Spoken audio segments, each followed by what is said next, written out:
Au nom du Père, du Fils et du Saint-Esprit. Amen. Que la paix de notre Seigneur soit toujours avec nous, mes frères et mes sœurs, et sur vous qui pour la première fois regardez cette chaîne. Si vous y êtes, ce n'est pas un hasard, car dans la parole de Dieu, il n'y a point de hasard.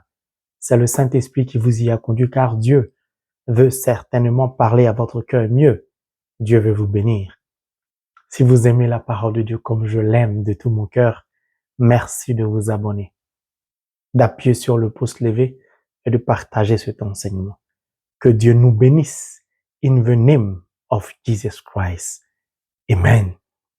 Mes frères et mes sœurs, nous allons prendre le livre de la Genèse en son chapitre 15, le verset 2 au verset 3, qui dit, et je cite, « Abraham répondit, « Seigneur, que me donneras-tu?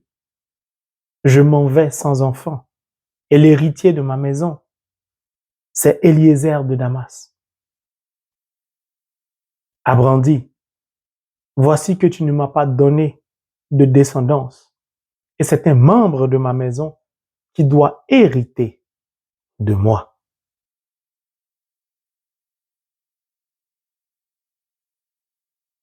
Abraham semble être triste. Nous vivons dans un monde avec un chemin de réussite. On va à l'école, on doit avoir des diplômes, avoir un travail, un rang social, prendre un crédit, acheter sa maison, acheter une voiture, trouver une femme qui a un bon rang social, malheureusement parfois poussée par certaines familles, hélas, chrétiennes pour certaines d'entre elles. Il faut trouver une âme sœur qui a un bon rang social. Et j'en passe.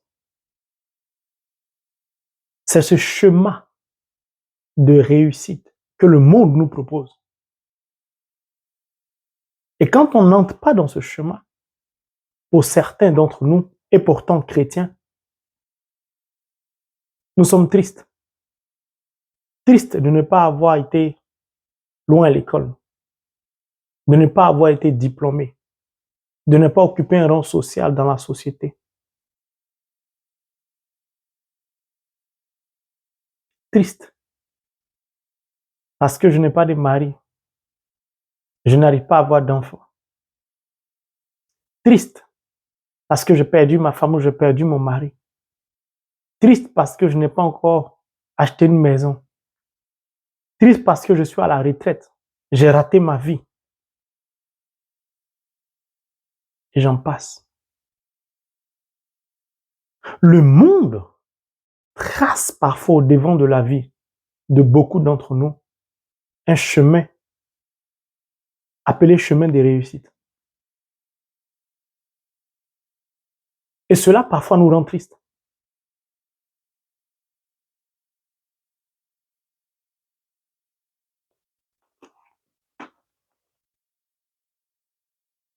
Holy Bible, the Word of God, nous présente un chemin de réussite, trace au devant de nous un chemin de réussite qui est totalement opposé au chemin de réussite, au chemin de réussite du monde. Parce que le chemin de réussite ou le chemin de réussite que nous propose Dieu est meilleur que celui du monde. Pourquoi? Parce qu'on n'a pas besoin de diplôme. Peu importe ton âge, peu importe ton rang social, ta condition, que tu sois parti à l'école ou pas, que tu saches écrire ton nom ou pas, peu importe ce que tu as fait avant, dans le monde d'aujourd'hui, si tu es une ancienne prostituée ou une ancienne prostituée, on te regarde de travers. Parfois, la famille refuse que tu épouses leur enfant parce que tu n'as pas une assise financière. En tout cas, nous, on veut une âme sœur qui a un bon rang social, qui a les moyens, parce qu'on veut que notre fille soit en sécurité. Dieu n'est plus notre sécurité. C'est l'argent qui est devenu notre sécurité. Si des païens se comportent comme ça, je peux comprendre. Mais quand des chrétiens érigent, élèvent ce genre de chemin du monde comme modèle de vie, comme modèle d'éducation pour nos enfants, cela m'attriste. Parce que ça ternit l'image de Holy Bible, de the Word of God. Ça ternit l'image de la Sainte Croix glorieuse.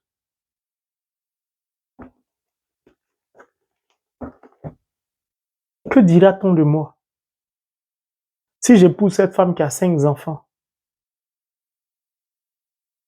Si j'épouse cet homme qui est couturier ou coiffeur, alors que moi je suis expert comptable? Ma famille dira quoi de mon choix? Mon entourage?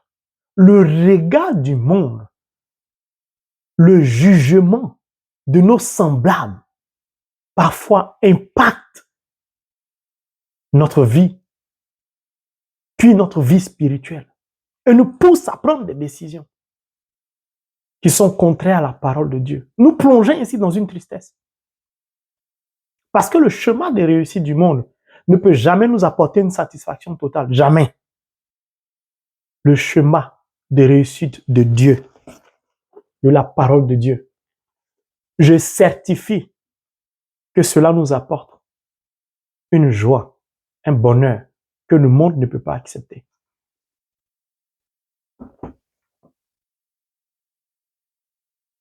Lors d'une virée nocturne, une soirée bien arrosée,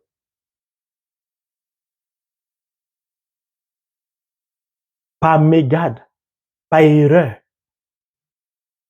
j'ai passé la nuit avec un tel. Je suis tombé enceinte. Soit je n'ai plus les nouvelles de cette personne, puisqu'on ne se connaît pas, ce n'est pas mon copain. C'était une virée nocturne vite fait, un seul soir, une seule fois. Hélas, je suis tombé enceinte. Peut-être j'ai été contaminé par une maladie. Je n'ai peut-être plus les nouvelles de celui qui m'a enceinté. Je suis plongé dans une tristesse. Qu'est-ce que ma famille va penser de moi? Que dira-t-on de moi? Ils vont remettre en cause l'éducation de mes parents. Ils vont dénigrer ma famille. Moi-même, je serai mal vu. Je suis donc tenté d'aller avorter. Comme ça, ni vu ni connu, je garde l'image qu'on a de moi. Et pourtant, je suis chrétienne. Ou je pousse celle que j'ai enceintée à avorter, pourtant je suis chrétien. Pourquoi? Parce que je préfère soigner mon image au regard du monde, de mon entourage, de mes semblables, de ma famille, plutôt que de chercher à soigner mon image au regard de Dieu, à l'égard de Dieu.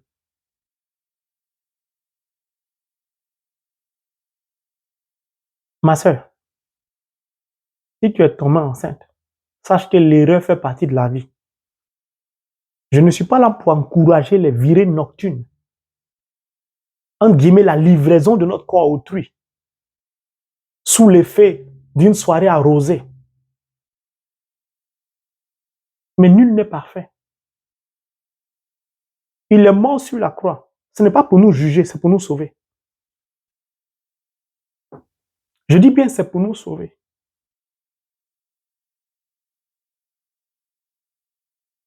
Ma sœur, ne cherche pas à avorter si tu es dans ce cas. Pourquoi? Parce que tu as peur. Le monde va dire que ton enfant est un enfant bâtard. Parce qu'il n'a pas de père.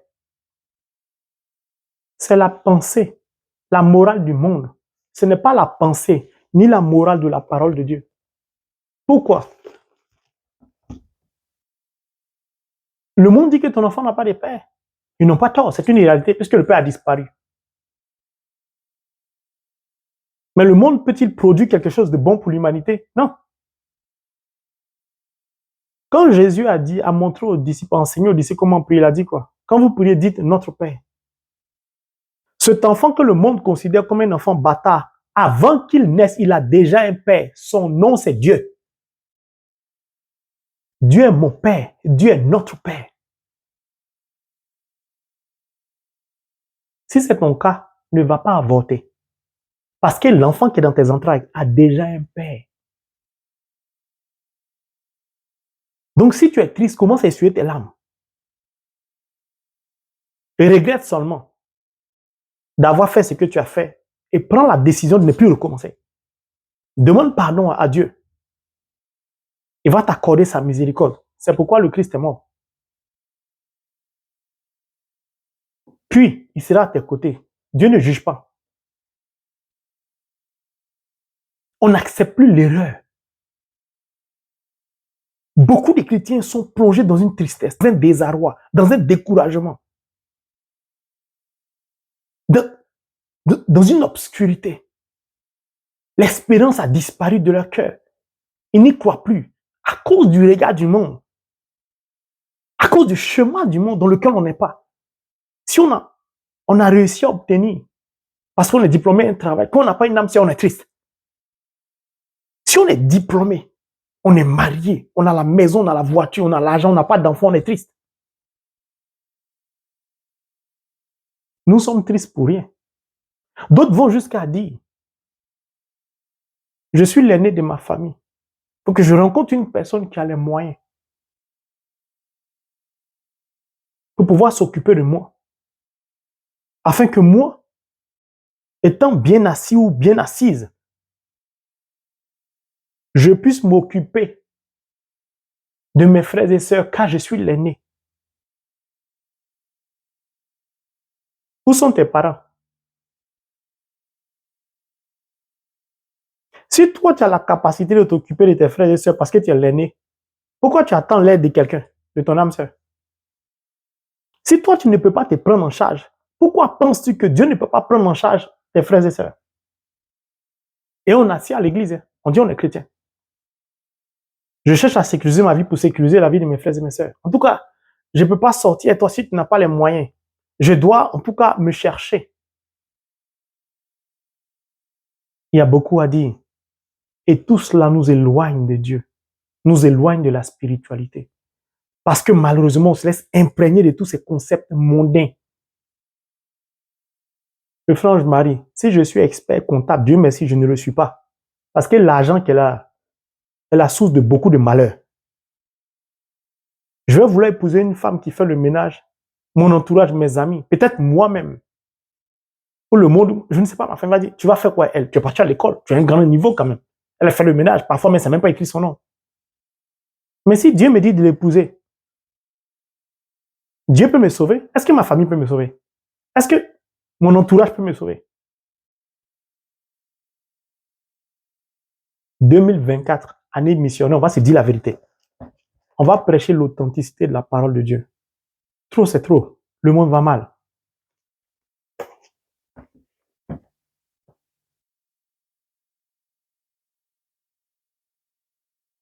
Tu n'as pas encore acheté une maison, il ne faut pas être triste. Tu n'as pas encore de travail, il ne faut pas être triste. Le monde, au travers de leurs écoles, leurs universités, le monde ne va jamais t'apprendre comment faire pour prospérer. Mais Dieu, lui, te dit comment faire pour prospérer.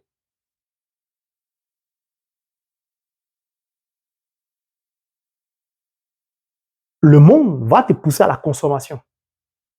Dieu ne va jamais te pousser à la consommation. Le monde va te pousser à l'égoïsme, au mérite. Dieu n'a pas besoin de ton mérite, de tes efforts pour te bénir. Il a besoin juste que tu aies la foi, que tu aies confiance, c'est tout. Entre le monde et Dieu, pour qui est souple?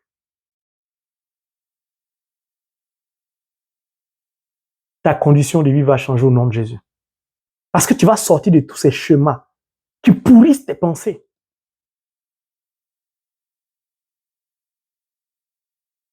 Je vais faire quoi à cet homme-là? Déjà 3 enfants.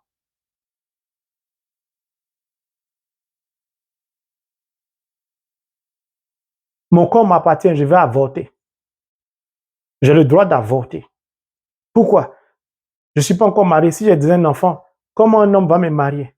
Tout ça, ce sont les pensées du monde. On parle de qui aujourd'hui? D'Abraham.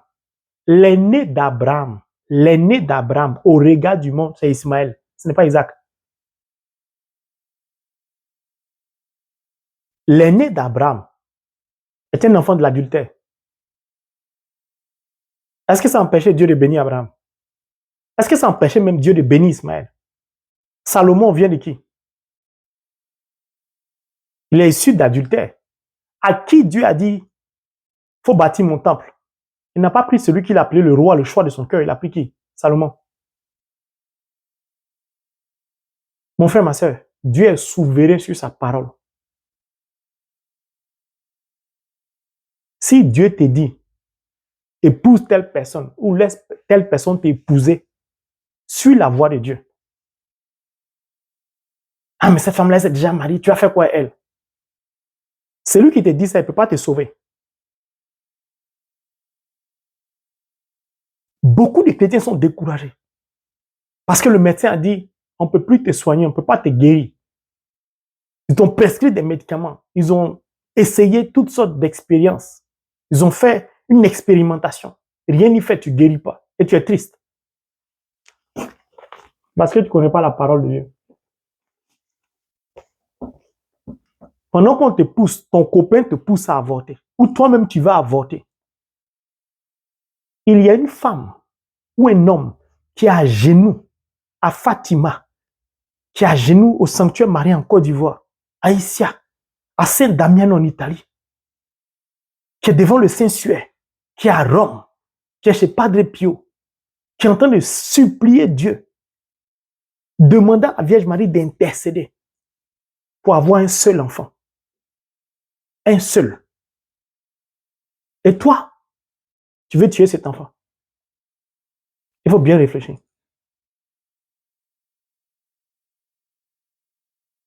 Revenons au verset.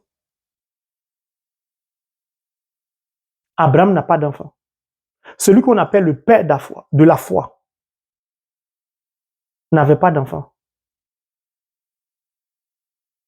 Abraham aurait souhaité être à ta place. Donc réfléchis bien. Seigneur Dieu, me donneras-tu un enfant? Je m'en vais sans enfant.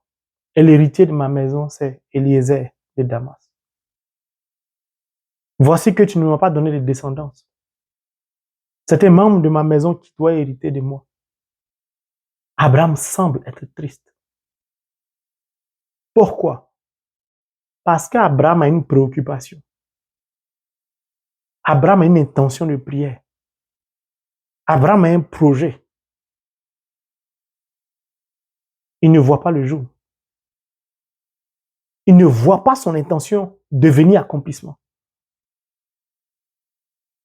Pourtant, Abraham a été appelé par Dieu à quitter sa famille et son pays. Abraham a accepté. Dieu ne l'a pas forcé. Abraham s'est levé. Il a décidé de suivre Dieu sans savoir où partir. On ne peut pas dire qu'Abraham n'avait pas la foi.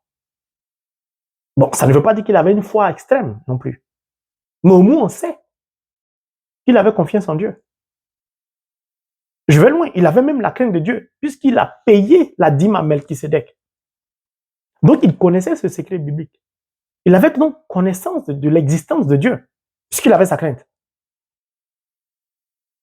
Pourquoi est-il triste?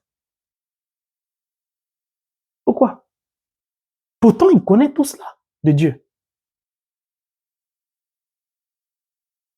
C'est comme ça, beaucoup de chrétiens sont à la messe, première messe, au tabernacle, au Saint-Sacrement, méditent le rosaire, lisent la parole, pratiquent l'aumône, l'offrande, mais ils sont tristes. Pourquoi ils sont tristes? Parce qu'ils prient, ils crient à Dieu, ils implorent. Et d'après eux, ils ne voient pas cela s'accomplir, leur intention se réaliser. Physiquement, c'est une réalité, puisque rien ne s'accomplit encore. Mais est-ce que spirituellement, c'est la même réalité? On va essayer de comprendre. Pourquoi je peux être chrétien et être plongé dans une tristesse? Pourquoi je peux être chrétien ou chrétienne et être prisonnier ou prisonnière de mon intention ou de mes propres intentions de prière? Ça paraît contradictoire. Parfois, on accuse le diable à tort. Nous-mêmes, on s'enferme dans une case qui devient une prison, qui nous empêche d'avancer dans notre vie, qui nous empêche même de cheminer avec Dieu, qui nous empêche de parvenir à l'élévation spirituelle à laquelle Dieu nous appelle. Car si vous ne le savez pas, Dieu nous a créés pour que nous puissions parvenir à l'élévation spirituelle afin de le glorifier. Toute personne qui parvient à l'élévation spirituelle peut obtenir tout. Je dis bien tout ce qu'il veut.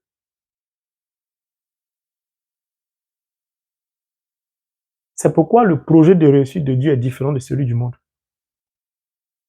Parce que pour Dieu, ce n'est pas un diplôme, ce n'est pas un compte en banque, ce n'est pas la taille, ce n'est pas la forme, la couleur des cheveux, de la peau, ce n'est pas la famille de laquelle on est issu. C'est une question d'élévation spirituelle. Puis Dieu ne fait point exception de personne. Il ne privilégie personne. Le monde, pour valider un certain nombre de pensées morales, entre guillemets, d'attitudes, pour justifier un certain nombre de choses, ils vont placer devant vous quelqu'un en mettant un titre D, petit R, docteur, professeur. Quand lui parle, sa parole fait foi parce qu'il est diplômé. Chez Dieu, ça n'existe pas. Parce que celui que le monde méprise, celui que le monde marginalise, est celui que Dieu peut élever, qui va dominer ceux qui sont diplômés. Vous prenez une personne qui est remplie de l'onction. Bon, je vais parler toujours de moi. Prenez le frère Marie, qui est rempli de la plénitude de l'Esprit de Dieu. Je n'ai pas un doctorat en médecine. Je ne suis pas professeur en médecine. Mais un professeur en médecine qui n'a pas la crainte de Dieu, qui n'est pas élevé spirituellement, lui-même peut tomber malade, être frappé d'un cancer et mourir du cancer alors qu'il est professeur en médecine.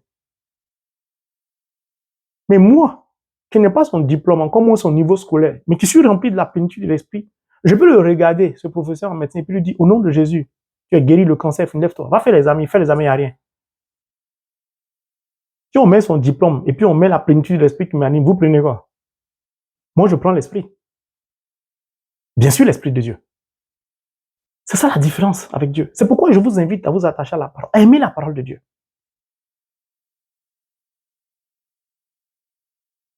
Quel est le problème d'Abraham? Abraham a un problème d'héritage. Il a donc un besoin. Son besoin, il cherche un héritier. Mais il ne cherche pas n'importe quel héritier. Il veut un héritier qui émane de son sang.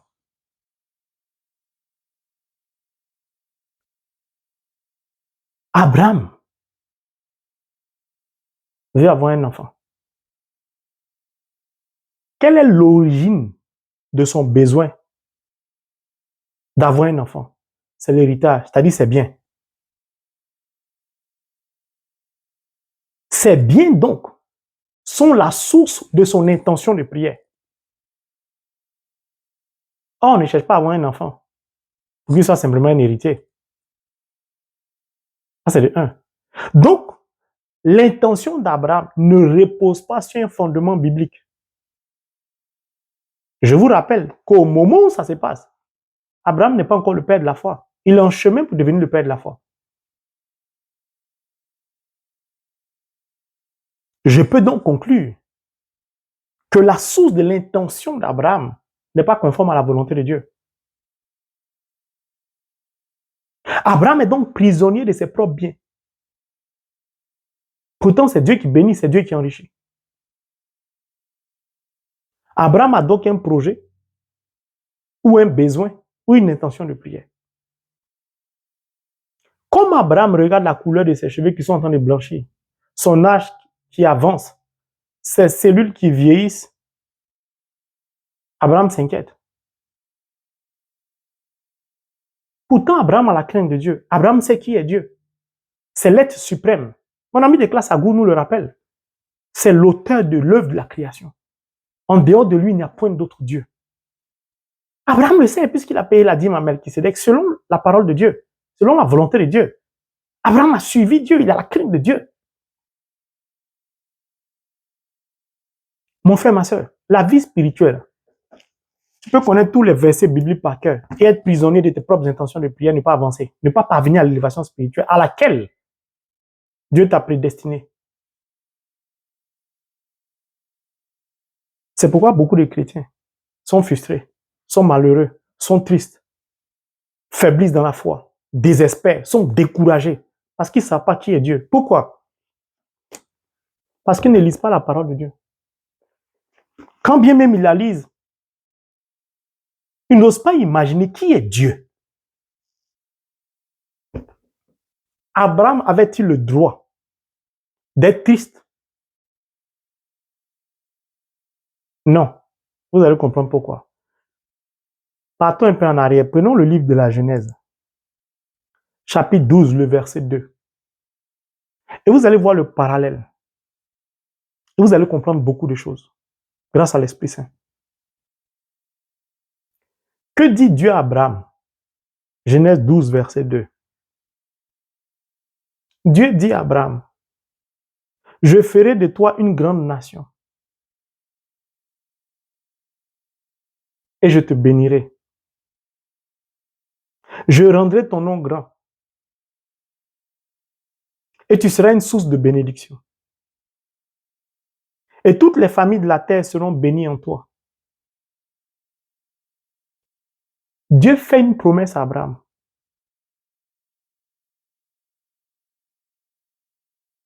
Ce sont des promesses de Dieu. L'enseignement précédent, il s'agissait des révélations. Ici, il s'agit de promesses. Mon frère, ma soeur, quelle est ton attitude? Quel est ton comportement à l'égard de la promesse de Dieu pour toi?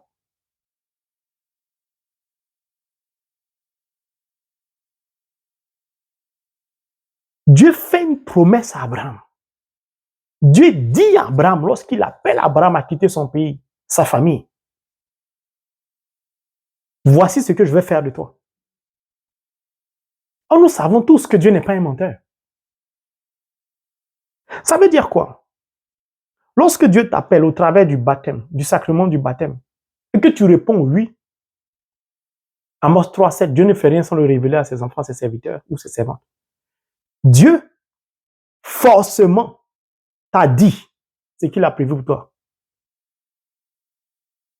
La promesse de Dieu sur ta vie est certaine et tu la connais.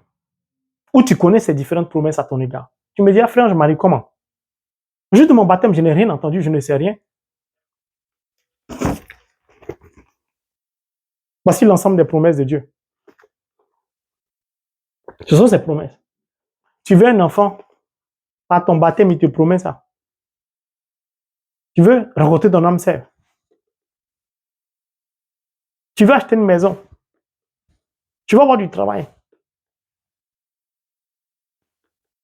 Holy Bible. Toutes les promesses de Dieu y sont. Donc, si tu ne lis pas la Bible, tu ne vas pas savoir les promesses de Dieu à ton égard. Maintenant, Abraham sait ça. Mais il est quand même triste. Pourtant, Dieu n'est pas un menteur. Pourquoi Abraham est triste? Parce qu'Abraham est encore dans le regard charnel.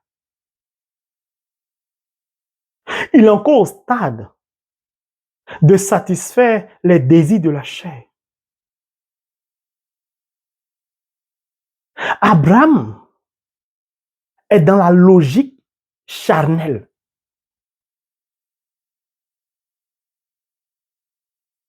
C'est ça le problème de beaucoup de chrétiens. Ah, les promesses de Dieu se succèdent. Depuis, ça ne s'accomplit pas. Ah, je suis fatigué, arrêtez. Quand tu vas prier un peu de toi, tu n'as rien demandé, même Dieu parle. On va jusqu'à rejeter les promesses de Dieu sur notre vie. Pourquoi? Parce qu'on est fâché ou on est triste. De quoi? De l'inaccomplissement. Semble-t-il.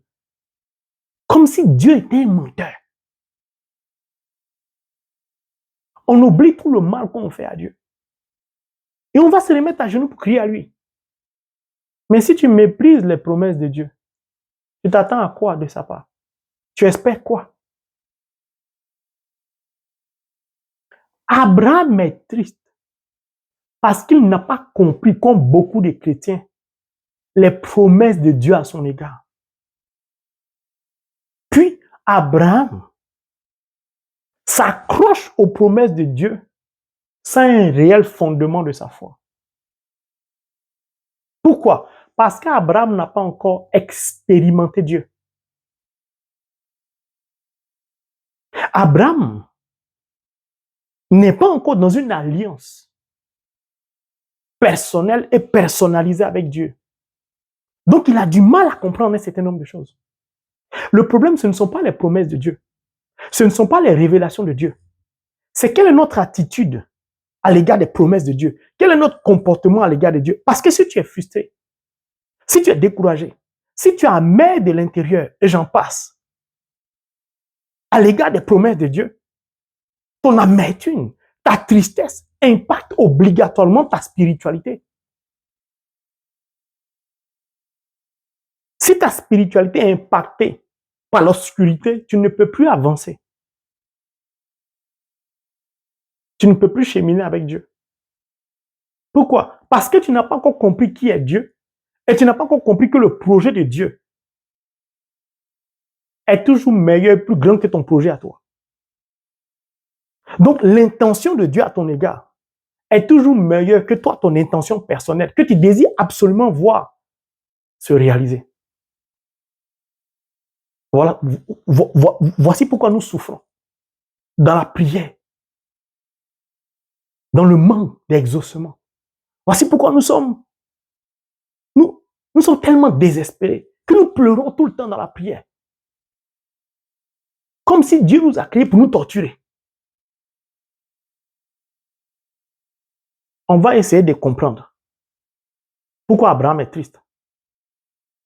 Qu'est-ce qu'il aurait dû comprendre dès le départ de la promesse de Dieu? Gardez bien en tête qu'Abraham désire avoir un enfant. C'est son intention de prière, c'est son projet, c'est son besoin. Dans quel but? Pour que l'enfant puisse hériter de ses biens. Ce qui veut que ses biens restent en famille, dans sa lignée. C'est son projet. Dieu dit à Abraham au chapitre de la Genèse 12, le verset 2, « Je ferai de toi une grande nation. Je te bénirai. » Là encore, on peut dire, bon, c'est normal, c'est Dieu, c'est Dieu. C'est normal, c'est Dieu seul qui peut faire ça. Mais regardez, la suite change la compréhension de la promesse de Dieu. Il dit, je rendrai ton nom grand. Je rendrai ton nom grand. Mon frère, ma soeur, il faut dire merci au Saint-Esprit qui t'a conduit sur cette chaîne. Parce qu'il veut te faire comprendre la parole de Dieu. Quand vous prenez Philippiens, on dit au nom de Jésus, tout genou fléchit dans les cieux, sur la terre, sous la terre. C'est-à-dire qu'il n'y a pas un autre nom au-dessus du nom de Jésus. Or, qui est Jésus? C'est Dieu. Qui a vu le Fils a vu le Père. Donc, il ne peut exister aucun autre nom qui peut être plus grand que celui de Dieu. Si c'est le cas, pourquoi Dieu dit à Abraham, je rendrai ton nom grand? Puisque personne ne peut avoir un nom grand. Au regard du monde, il y a des familles bourgeoises qui détiennent 1% de la richesse. On dit leur nom est grand, ça c'est au regard du monde. Mais quand ça sort de la bouche de Dieu, ça veut dire en dehors de toi, personne n'aura un autre nom grand. Pourquoi? Parce que Dieu est spirituel. Donc son langage est spirituel. Il s'agit donc du spirituel. Dieu parle de qui alors? Dieu parle de lui-même. À la fin, je vais vous dire quoi? Je vais vous dire pourquoi Dieu parle de lui-même. Il dit, je rendrai ton nom grand. Donc Dieu parle de lui-même. Et tu seras une source de bénédiction. Ça dit, va faire d'Abraham une source de bénédiction. Qui bénit? C'est Dieu. Si Abraham devient une source de bénédiction, Dieu sert à quoi? Mais Dieu ne s'arrête pas là. Il dit, et toutes les familles de la terre seront bénies en toi. Ça dit qu'Abraham seul, à partir de lui, toutes les familles de la terre seront bénies. Abraham a pris la place de qui? De Dieu. Pourquoi? Qui est capable de bénir toutes les familles de la terre? C'est Dieu. S'il rend le nom d'Abraham grand, Abraham devient une source de bénédiction pour l'humanité entière. Qui est Abraham? Abraham est donc Dieu. En langage spirituel, qu'est-ce que ça signifie? Dieu dit clairement à Abraham, au travers de sa promesse, qu'il cherche aussi un héritier. C'est tout. Donc, revenons au parallèle. Vous allez comprendre comment la parole explique la parole, c'est très intéressant. Voici que tu ne m'as pas donné de descendance, c'est un membre de ma maison qui va hériter de moi. Je m'en vais sans enfant. Et l'héritier de ma maison, c'est Eliezer. Dieu aussi dit à Abraham, j'ai besoin d'un héritier. Je n'ai personne pour hériter de mes biens. C'est la raison pour laquelle Dieu a choisi Abraham. Pourquoi? Leurs projets sont identiques. Leurs visions sont différentes. Le contexte dans lequel chacun a développé son projet est différent. Sinon, le projet même est le même. Abraham a des biens. Dieu a des biens. Les biens d'Abraham sont matériels parce qu'il est charnel. Dieu étant spirituel, ses biens sont donc spirituels. L'ensemble des biens d'Abraham, les animaux, l'or, tout ça, fait de lui un homme riche. Donc, on rassemble tous ces biens en richesse. L'ensemble des biens de Dieu, dans ce contexte-ci, est rassemblé en quoi? En un seul mot. Ça s'appelle la foi. C'est tout. Abraham est riche matériellement, Dieu est riche en foi, Dieu a la foi. Dieu est la source de la foi, il est la foi même. Abraham cherche un enfant qui va hériter de sa richesse, de ses biens. Dieu cherche un enfant qui va hériter de sa foi. Pourquoi? Si Abraham est un enfant qui hérite de ses biens, s'il prend soin de la richesse d'Abraham, qu'est-ce qui va se passer? Sa richesse va se multiplier, va décupler. Les enfants de ses enfants. Si Abraham a des compagnies, ses enfants vont bien gérer la compagnie. Les enfants des enfants d'Abraham, ses petits-enfants, ses arrière-petits-enfants, s'ils gèrent bien la compagnie va prospérer. Donc la richesse sera toujours maintenue. Dieu aussi cherche un enfant qui va hériter de sa foi. S'il gère bien la foi, sa foi va se décupler. La foi va prospérer. La foi va se répandre de génération en génération. C'est pourquoi dans Genèse 12, il dit toutes les familles de la terre en toi.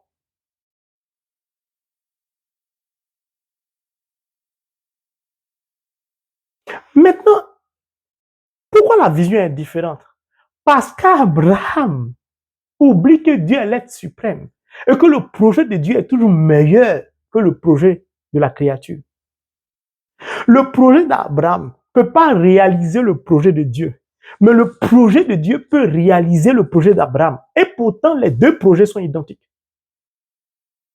Abraham est donc bloqué, est donc limité du fait de sa chair. Pourquoi? Parce qu'au lieu d'orienter son regard sur l'être suprême, sur la promesse de l'être suprême, sur le projet de l'être suprême, sur l'intention de l'être suprême, sur le besoin de l'être suprême, il oriente son regard sur la chair. Or, la chair ne peut que te plonger dans la tristesse. Pourquoi? Lisez Saint Paul, Galates 5. Si les désirs de la chair s'opposent au fruit de l'esprit, il n'y a plus compatibilité. C'est pourquoi Abraham est triste. Parce que si Abraham avait compris la promesse, il allait s'abandonner automatiquement dans les mains de Dieu. Mais lui, il reste campé sur sa position. Comme beaucoup de chrétiens restent campés sur l'intention, ils ne veulent pas avancer. Ton mari est mort. Tu es devenu veuve. Dieu veut te donner un autre mari. Tu vas expliquer quelque chose à Dieu. Tu vas expliquer quoi? Dieu est souverain sur sa parole. Il est souverain sur la créature. C'est lui qui nous a créés. Dieu a vu que ton mari est mort. Et puis il veut te donner quelqu'un d'autre. Il sait le projet qu'il a pour toi. Mais tu veux utiliser la théorie du monde. Ah, est-ce que les hommes d'aujourd'hui là même... Ah, bon, moi-même, mon mari est mort. Eh, mon mari là même, il est dans mon cœur. Ah, est-ce que je pourrais l'oublier un jour? Moi, mais je suis fatigué. Quand quelqu'un accouche chez moi, on vient me chercher. Eh, mon frère, toi, tu es bien. Toi, au moins, tu es grand-père. Tu as fait des enfants, ils ont fait des enfants. Moi, depuis là, mes enfants n'ont pas fait d'enfants. Je ne suis pas grand-père. Pourtant, toi, là, tu n'es pas encore grande-mère. Mais quand quelqu'un accouche dans le quartier, dans la ville, au village, c'est toi, on vient te chercher pour aller laver l'enfant. Tu n'as pas encore compris ce que Dieu veut faire, toi. Toi, tu veux juste être grand-mère. Tu veux juste être grand-père pour tes enfants, pour leurs enfants, pour ta famille. Dieu veut faire de toi la grand-mère de ta ville, de ta nation, de l'humanité entière. Les gens vont accoucher au Japon, au Canada, aux États-Unis. C'est toi, on va venir chercher. Alors que ceux qui ont accouché, leurs parents sont là. Pourquoi? Parce que Dieu a mis une grâce particulière sur toi. Quand tu vas aller garder les enfants des autres, là, quand tu passes, là, les femmes qui ne pouvaient pas enfanter, comme toi, tes enfants ne pouvaient pas enfanter, se mettent automatiquement à enfanter. C'est-à-dire que toi, ta présence là, est tellement glorieuse parce que Dieu a déversé une onction particulière sur toi que tous ceux qui te touchent, chez qui tu vas, tout le monde tombe enceinte. C'est pour ça que depuis, Dieu ne fait pas de toi une grand-mère. Parce que tu n'as pas encore compris ça. Il te dit, regarde, lève la tête. Vois plus haut que ton intention. Pourquoi? Parce que je suis l'Éternel Dieu. Je ne sais pas bénir. Et moi, mes projets sont toujours des projets grandioses. C'est pourquoi. Depuis là, je ne comprends pas, je ne travaille pas. Tu as eu un travail. Tu as perdu ton travail. Tu vas accuser les sorciers pourquoi? Tu vas accuser les sorciers pourquoi?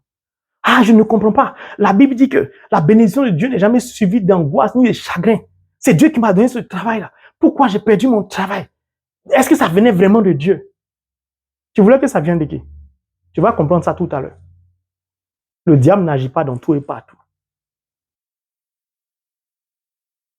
Abraham n'avait pas compris ça. Si Abraham avait compris que Dieu avait le même besoin que lui, avait la même intention que lui, avait le même projet que lui, il allait chercher à abandonner son projet. Il est plongé dans la tristesse.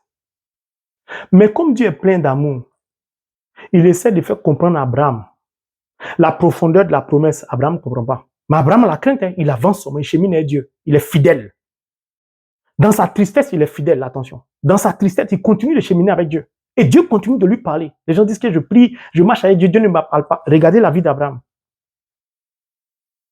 Marie, ma marraine spirituelle, 33 ans avant que la révélation, la prophétie de Simeon s'accomplisse. Pourtant, cette prophétie n'était pas glorieuse aux yeux du monde pour Marie. Quand Dieu veut te bénir, ce n'est pas pour toi seul, c'est pour bouleverser l'humanité. Il est obligé de te préparer. Si tu comptes le nombre d'années, tu seras découragé. Abraham va attendre 25 ans avant de voir son intention s'accomplir. Mais comment son intention va s'accomplir? Dieu n'avait pas prévu de lui donner un enfant tout de suite. Dieu voulait qu'il comprenne d'abord. Ce qui a fait la différence, c'est qu'Abraham manifestait l'hospitalité à l'égard des inconnus. Or, quand tu manifestes l'hospitalité, la charité, le bien à l'égard des inconnus, c'est la définition propre de l'amour. Pourquoi? Parce que tu ne connais pas la personne et tu désires lui faire du bien, ça vient de ton cœur. Or, partout où l'amour est manifesté, purement la gloire de Dieu est manifestée.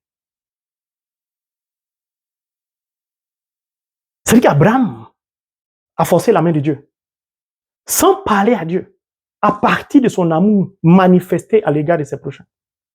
C'est-à-dire les 3 anges qui passaient. L'hospitalité a donc déclenché la bénédiction sur la vie d'Abraham, qui a fini par avoir un enfant. Abraham est comblé. Il a dorénavant un enfant, donc un héritier. Mais Dieu est-il comblé? Non. Pourquoi? Abraham n'a pas encore compris. Comme Abraham était prisonnier de son besoin, de son intention de prière, de son projet, Dieu lui a parlé jusqu'à ce qu'il ne comprend pas. Dieu va l'éprouver sur son besoin.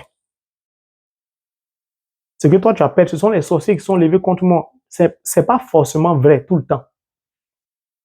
Dieu te parle, tu ne comprends pas.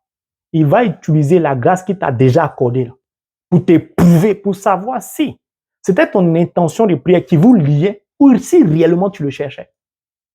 C'est pourquoi peut-être depuis tu ne guéris pas. Sinon, si Dieu t'a dit, tu vas guérir, tu vas guérir. C'est tout. Si Dieu t'a dit ton mari va guérir, ton enfant va guérir, va guérir. C'est une promesse de Dieu. Dieu n'est pas un menteur. Mais si toi tu veux guérir, tu veux que ton mari guérisse, ou tu veux que ton enfant guérisse, comme toi tu le souhaites, pour satisfaire à toi tes besoins charnels, ou comme beaucoup le disent, je veux guérir pour témoigner. Tu penses que c'est ton témoignage que Dieu attend? Le témoignage que tu vas rendre là, c'est pour donner l'espérance aux autres. Mais ce que Dieu lui veut, c'est ton cœur, c'est une vraie relation avec lui, pour qu'il puisse t'élever au-delà d'un simple témoignage. Ça ne sera pas seulement un témoignage que toi tu veux rendre. Non seulement tu vas rendre le témoignage, mais quand tu vas prier pour ceux qui sont malades, ils vont guérir aussi. Oh, toi tu veux juste témoigner. Oh, Dieu veut t'utiliser. Donc le décalage qu'il y a entre ton intention de guérir pour témoigner est différent de celui de Dieu. C'est quasiment pareil, mais c'est différent parce que pour Dieu, une portée spirituelle très élevée. Dieu veut t'élever. Et toi, tu veux rester en bas. C'est pourquoi tu cries à lui. Sinon, s'il t'élève, tu n'as plus besoin de lui. Demandez à Moïse. Moïse est face à la mer. Il crie à Dieu. Dieu dit, tu m'appelles pourquoi? La Bible dit que Dieu est en colère, Dieu est fâché. Tu m'appelles pourquoi? Je t'ai déjà élevé spirituellement. Étant juste ta main, dis à la mer de se séparer. Tu as besoin de moi pourquoi? Mon frère, ma soeur, moi je cherche l'élévation spirituelle. Comme ça, je n'ai plus besoin de déranger mon père. Je le dérange lorsque c'est capital. Alors Abraham va continuer à cheminer. Normalement, il est comblé. Mais comme Dieu n'est pas comblé, Dieu ne va pas arrêter. Parce que ce que Dieu veut faire avec toi, s'il n'a pas encore fini de faire, il ne va pas te laisser. C'est pourquoi tu es étonné. Depuis là, j'ai prié, je ne suis pas encore marié. Toi, tu vois juste ton âme sœur qui va te marier ou vous allez vous marier. C'est ce que toi, tu vois. Dieu ne voit pas ça. Dieu veut faire de ton mariage une source de bénédiction pour tous les célibataires. L'âme sœur qui veut conduire vers toi, là, vous deux ensemble, vous allez bouleverser l'humanité entière. Et toi, tu t'inquiètes, ça tarde. Ça tarde parce que c'est glorieux ce que Dieu veut faire pour toi. Mais comme tu ne sais pas, tu es triste parfois comme Abraham. Je suis fatigué, la solitude me tue. Pardon, lis la Bible. On va terminer en partant au chapitre 22, le verset 12. Dieu a donné un enfant à Abraham, non? Abraham est tranquille. Dieu va éprouver Abraham maintenant pour pouvoir réaliser lui son projet. C'est tout. Il va demander à Abraham de sacrifier son enfant, le seul. Bon, Abraham a prié pour avoir un enfant qui sera son héritier. Si Abraham sacrifie l'enfant, qui va hériter les biens d'Abraham? Il n'y a plus d'héritier. Donc, ça va donner l'impression que Dieu, ce n'est pas Dieu qui l'a béni. Parce que Dieu ne peut pas te bénir puis reprendre ce qu'il t'a donné. Mais regardez la différence du comportement, de l'attitude d'Abraham. Abraham va partir à son enfant, l'unique, celui qu'il aimait, pour aller le sacrifier. Puis au moment où il va lever la main, écoutez ce que l'ange va lui dire. N'étends pas la main sur le jeune homme, ne lui fais rien. Pourquoi? La suite va nous permettre de comprendre pourquoi. Car maintenant, c'est-à-dire à compter de cet instant où tu as accepté de sacrifier ton héritier, le seul que tu as, celui pour qui tu as attendu 25 ans, je sais que tu crains Dieu. Toi qui n'as pas épargné ton fils unique pour moi. Donc c'est maintenant que Dieu dit à Abraham, tu peux être mon héritier. C'est pourquoi Abraham est le père de la foi. Pourquoi? Parce qu'Abraham a compris que c'est Dieu qui bénit. Sa richesse là, c'était Dieu qui lui avait donné. Si Dieu t'a donné la fortune, t'a donné des biens, Dieu est libre de donner tes biens à qui il veut, comme il veut, quand il veut et où il veut. Ce n'est pas à toi de décider. Les parents qui veulent planifier la réussite de leurs enfants, Jusqu'à même, à leur mort, même quand ils sont morts, ils veulent continuer à s'occuper de leurs enfants. Ils souscrivent à des assurances, toutes sortes de, tout ça parce qu'on veut toujours sécuriser nos enfants. Ce n'est pas mauvais. Mais à quel moment on fait confiance à Dieu? À quel moment? Abraham a compris. Si Dieu me dit de tuer mon enfant le seul, je vais le tuer. Dieu ne va jamais vous demander ça. C'est pour expliquer. Dieu ne va jamais vous demander ça. Pourquoi? Abraham sait que même mort, Dieu est capable de le ressusciter. Donc, au moment opportun, Dieu va s'arranger pour trouver quelqu'un qui va hériter de ses biens. Là, Abraham vient de comprendre. Abraham vient de sortir de sa case. Il vient de sortir de sa prison. Abraham vient de se rendre compte qu'il était prisonnier de ses biens, de sa richesse. Abraham vient de se rendre compte que son intention ne reposait pas sur un fondement spirituel. C'était charnel. C'était pour satisfaire un désir de la chair. Peut-être même c'était pour satisfaire la coutume. La coutume dit, beaucoup de chrétiens laissent leur coutume impacter leur spiritualité. Puis ils disent qu'ils sont chrétiens. Abraham réalise qu'il s'est bloqué lui-même. Abraham a compris, parce que de la Genèse 12, le chapitre 15, là on arrive au 22, le temps s'est écoulé. Abraham a fini par comprendre ce que Dieu voulait qu'il comprenne. Regardez le nombre d'années qu'il a pris Abraham. Pourquoi? Parce que Dieu dit, je vais rendre ton nom grand. Fini.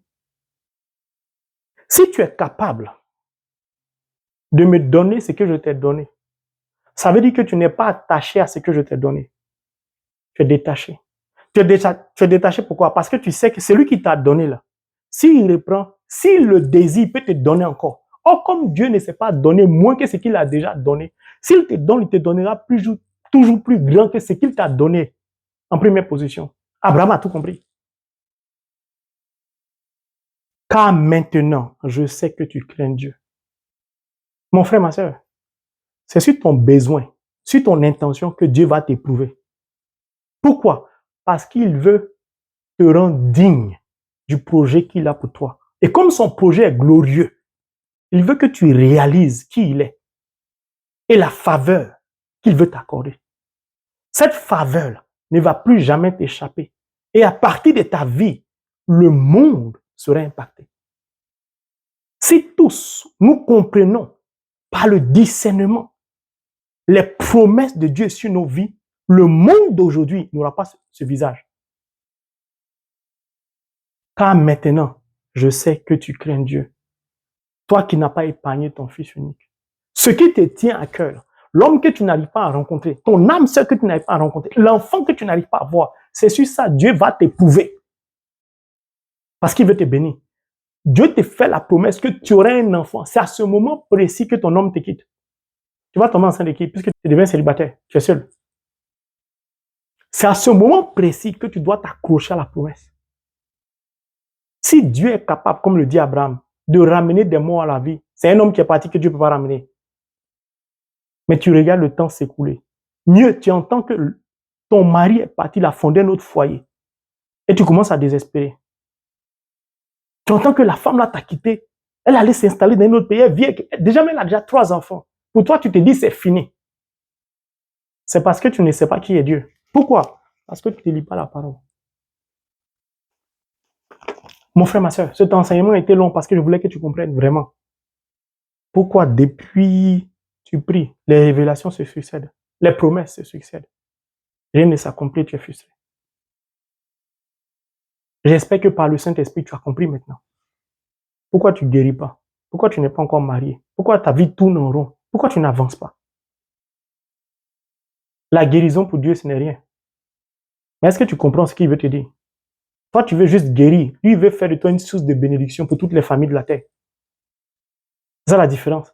Toi, tu veux juste avoir un enfant pour dire que tu as un enfant. Lui, il veut te donner des ouvriers pour sa moisson. Tu vas acheter une maison. Lui, il veut te donner un immeuble. C'est ça qui fait la différence. Alors que Dieu nous donne rempli de son Esprit Saint de pouvoir comprendre la promesse, nous accrocher à la promesse, lui être fidèle, nous abandonner totalement à lui avec une foi certaine et absolue. Être capable de nous sacrifier pour Dieu s'il nous le demande, même s'il ne va jamais le faire. Au nom du Père, du Fils et du Saint-Esprit. Amen.